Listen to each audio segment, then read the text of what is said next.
Yes, I know that's an interesting title for a video. Once you retire, you are no longer normal. What am I referring to? I'm referring to inflation. When we read in the paper, we read about a normal inflation rate. Well, the inflation rate was only 1.4% over the last year's period of time. Not my inflation rate. Have you been to the grocery store lately? Inflation has not been only 1.4%. And that brings me to the next point about this article. The article said actually food inflation over the last year has been 3.8%. What is that? That's like 2.5 times more than the normal inflation rate.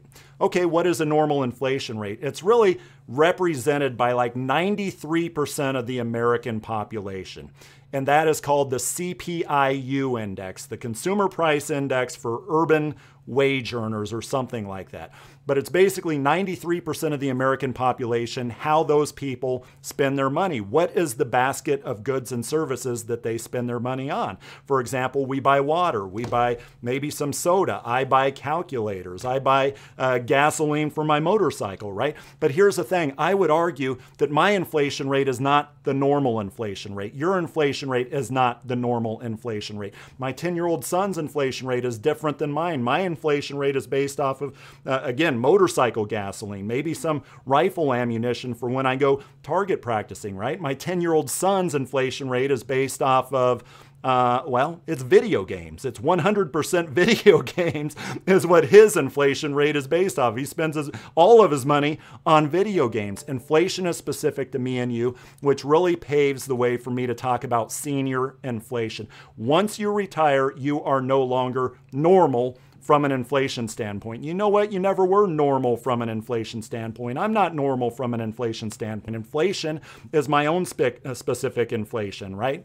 So when you retire, first of all, understand this, that every day is a Saturday, every day is a Sunday. When do we spend the most money? On Saturdays and Sundays. So number one, not only do you spend more money, number two, what do you spend your money on? Think of this as a proportion of your overall spending, your basket of goods and services. What do you spend your money on? You spend your money on healthcare, right? You spend your money on housing. You spend your money on food. You spend your money on medication. Are these pretty inflation-intensive baskets of goods and services? Is your basket of goods and services more inflation-intensive once you retire or less inflation-intensive once you retire? More. And that's why somebody created the CPIE, the Consumer Price Index for the elderly. That is this notion of senior inflation. Once you retire, every day is a Saturday and a Sunday. And also, once you retire, your specific inflation rate tends to increase. Which brings me to my rule of 72 behind me there.